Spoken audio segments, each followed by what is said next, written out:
28 सितंबर 1907 बहुत ही शुभ था ये दिन। लाहौर के पास एक छोटे से गांव बंगा में एक नन्हे क्रांतिकारी भगत सिंह का जन्म हुआ। इस बच्चे का पूरा खानदान आजादी की लड़ाई का हिस्सा था। इनकी मां का नाम विद्यावती था और पिता का नाम किशन सिंह। इनके एक चाचा अजीत सिंह मंडले के जेल में थे और इनके दूसरे चाचा का नाम स्वर्ण सिंह था। भगत सिंह ने कच्ची उम्र से ही आजादी को अपना मकसद बना लिया था। उन्होंने लाहौर के डीएवी स्कूल में दाखिला लिया। करतार सिंह सराभा को अपना हीरो मानने लगा। करतार सिंह जिसने 20 साल की उम्र में अपने देश के लिए जान दी थी।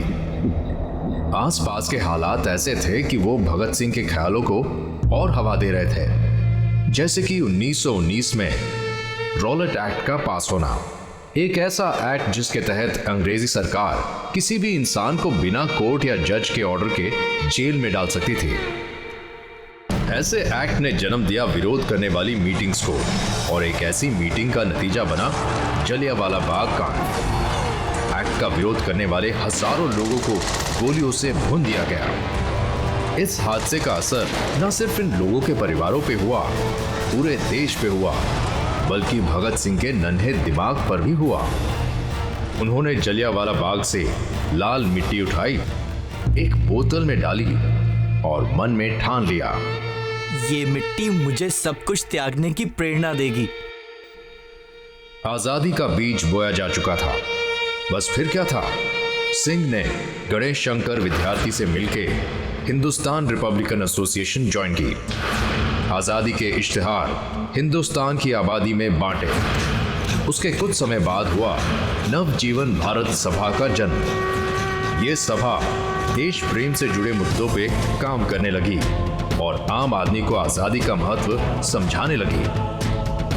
बात थोड़ी और आगे बढ़ी। लाला लाजपत राय ने 1928 में साइमन कमीशन के विरोध में रैली निकाली। विरोध इस बात का था कि साइमन कमीशन में एक भी हिंदुस्तानी मेंबर नहीं था। भगत सिंह भी उस रैली का हिस्सा बने। उस दिन सड़कें नारों से गूंज उठी, वापस जाओ, साइमन कमीशन वापस जाओ, भारत भारतीयों के लिए। अंग्रेजों का पारा चढ़ा, लाठी चार्ज हुआ और लाला जी बुरी तरह से घायल हो गए और कुछ दिन बाद गुजर गए। इस बात का भी भगत सिंह पे गहरा असर हुआ और उन्होंने मन में सोचा, खून के बदले खून। भगत सिंह ने अपने साथियों के साथ मिलकर स्कीम बनाई, पुलिस स्टेशन के सामने पोजीशन ली और गोरे assistant superintendent of police Saunders को गोलियों से भून के रख दिया। हिसाब बराबर होने के बाद सब कॉमरेड्स भाग गए। फिर क्या? अगले दिन चतुर भगत सिंह भेस बदलकर पुलिस की कड़ी निगरानी को तोड़ते हुए रेलवे स्टेशन से ट्रेन पकड़कर लाहौर से अपने साथियों को लेकर फुर हो गए। भेस बदलने के लिए उन्हें अपने बाल तक कटवाने पड़े, जो कि सिख धर्म को मानने वाले के लिए बहुत बड़ा बलिदान था, पर वो इससे भी नहीं चूके। क्रांति की लड़ाई कुछ और आगे बढ़ी। भगत सिंह कलकत्ता में जतिन दास से मिले और उनसे बॉम्ब बनाना सीखा। प्लान कुछ ऐसा बना कि जिस दिन ट्रेड डिस्प्यूट और पब्लिक सेफ्टी बिल पास होगा, उसी दिन असेंबली में बॉम्ब का धमाका किया जाएगा। बॉम्ब हल्के होंगे जिनसे किसी को चोट नहीं आएगी, बस शोर मचेगा।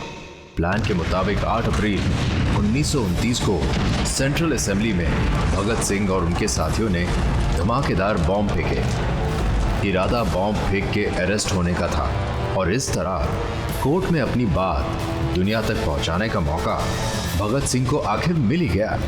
धमाके के वक्त भगत सिंह ने नारे लगाए, इनकलाब जिंदाबाद।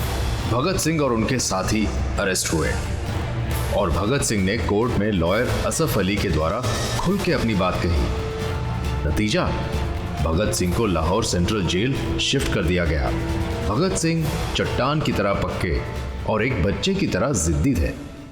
जेल में जब उनके साथ अच्छा बर्ताव नहीं हुआ, जब उन्हें ढंग का खाना नहीं मिला, जब मांगने पर भी उन्हें किताबें नहीं मिली, तो वो अपने साथी सुखदेव और राजगुरु के साथ भूख हड़ताल पे चले गए। ये तीनों ही सॉन्डर्स के खून के लिए यहाँ सजा काट रहे थे।